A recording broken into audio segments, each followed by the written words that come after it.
So as you can see, we are in the bathroom. This means things are happening. So stay tuned. If you're new, hello. If you're back, I like you a lot. Keep coming. But today, I am 4 weeks post retwist, which makes me, I'm like 1 day short of my 3-month mark.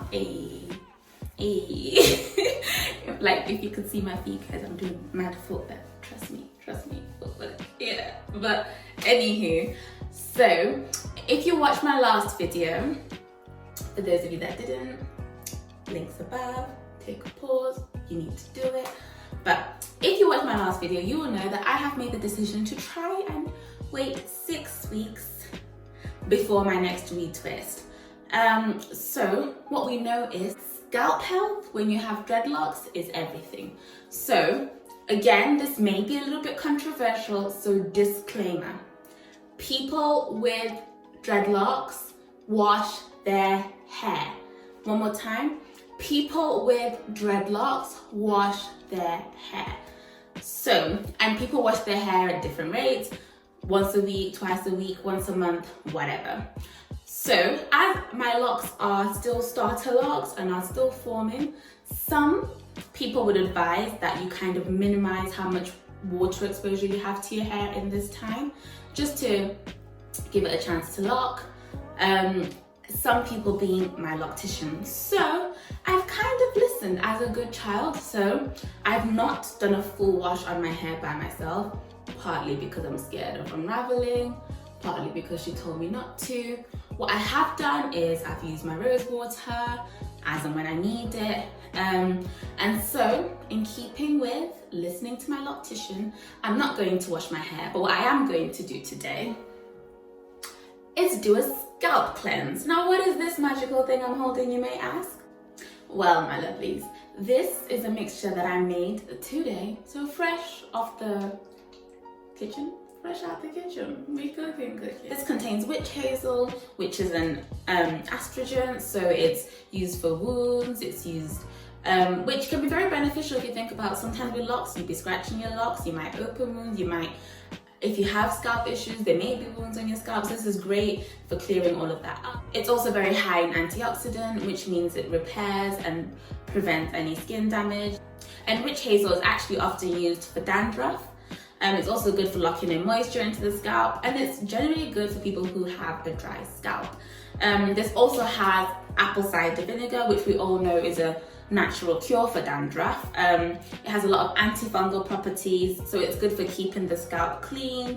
And it's also known as an alpha hydroxy acid, which means it exfoliates the skin and maintains the skin's pH. So we're trying to keep the scalp flourishing, okay? And lastly, like I mentioned, there's some lavender in this. And again, lavender is naturally good for soothing, it's a natural anti-inflammatory, and it's a natural antiseptic. So what we really have here is a lot of things to clean the scalp. Also be aware or have noticed that both witch hazel and apple cider vinegar together are often used in different toners for the face. What we know is that your scalp is skin, so it is really important to keep your scalp clean and breathing, and it's great for those hair follicles to stop them getting clogged up with dirt and oils. So the freer the follicles, the more they can grow. What else do you want? And for the sake of this video, I'm just going to open up my lines for you guys. Now, if you watched my last video, I did mention that when I first started my locks, I had an extremely dry scalp, and I really do think that was down to how well I looked after my hair as a natural, as a loose natural, and well, yeah, I didn't do very great. So I don't think I naturally have a dry scalp, but rather neglect of my scalp will cause a dry scalp. But alas, we must keep the scalp clean and flourishing. So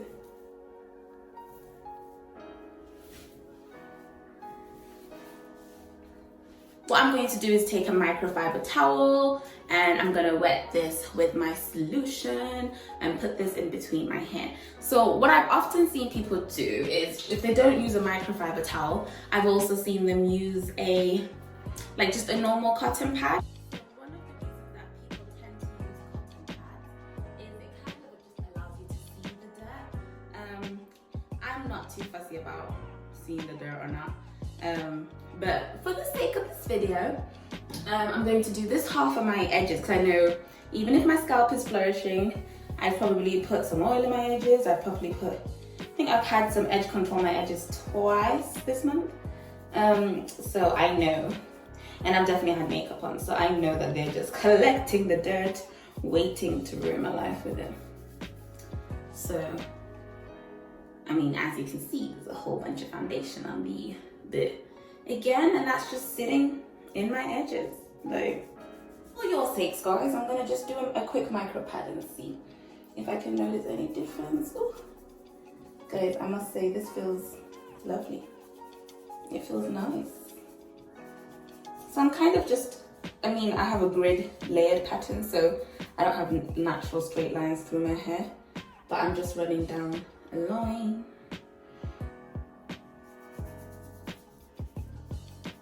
And I'm half like proud of my scalp and half surprised at how not dirty it is. Now I'm going to do the right side using my microfiber towel.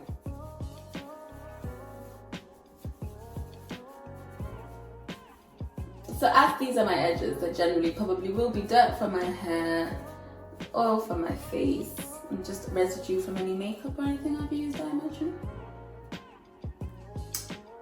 So as you can see, we got a little bit of the edges.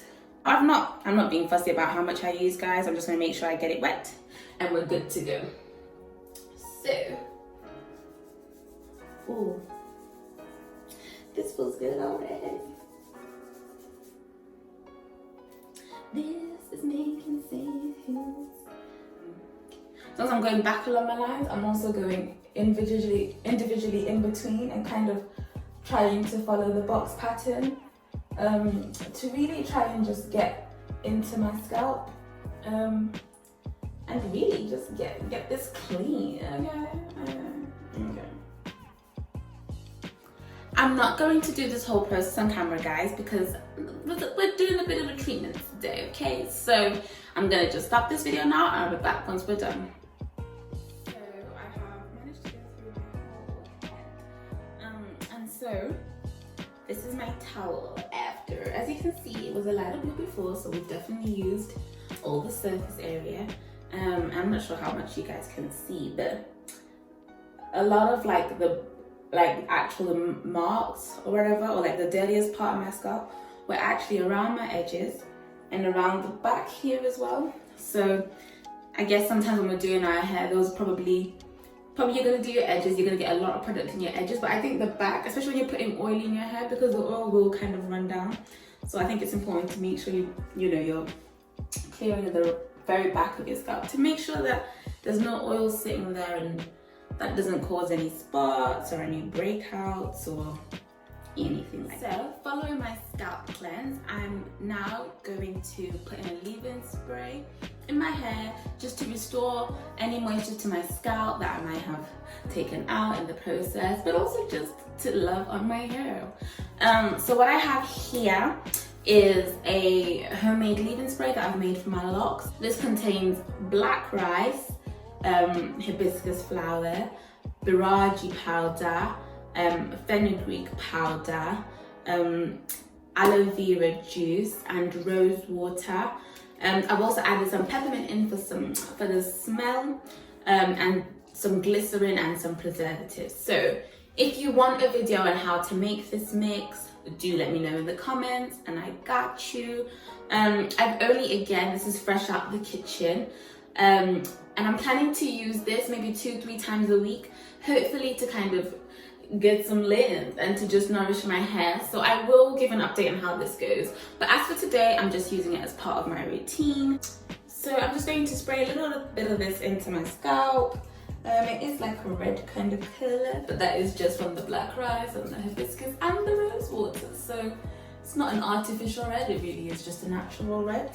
And so I'm going to spray this into my scalp, making sure I get right into the roots there to make sure it all soaks in. And whew, to be fair, after my little rinse, this feels quite nice and quite refreshing in my hair, and it smells divine. So nobody wants stinky locks, guys. So So as I say, I'm not going to spray too much. I'm going to spray it quite sparingly. And just massage this into my skin. So as I say, I'm going to give you guys an update on this and whether I notice any difference in my hair growth. So do be paying attention to my length, guys, because this is where your results are going to come. And then if it doesn't work, then well, I tried, and I'll let you know before you try. So what we know is generally our hair needs moisture. So whenever you put moisture on your hair, it's always good to seal it with an oil. So again, this is another oil blend that I've made, and I'm going to do a quick hot oil treatment. So I'm about to go set my oil in some hot water for about 5 minutes. I'm going to use this on my hair for my hot oil treatment. So it's now been about 5 minutes. So my oil has been set in some boiling water. I don't want it boiling hot. This is my scalp after all. We're looking after the scalp, not wounding the scalp.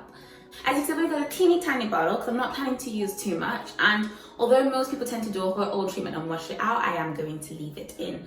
And in here I have castor oil, almond oil, peppermint oil, rosemary oil, and lavender oil. So my hair is going to be flourishing. And again, guys, if you want to know about these benefits, hit me up. My hair is going to be flourishing. So what I'm gonna do is, again, I'm gonna open up some lines in my scalp, and I'm just gonna apply the oil. Ooh, ooh, ooh, ooh, this feels good.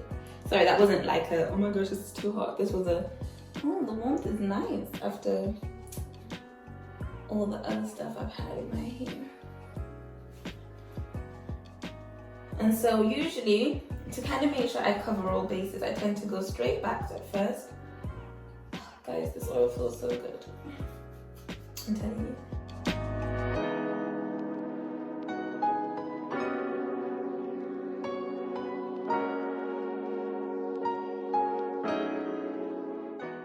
So I tend to go back and then I'll go along too.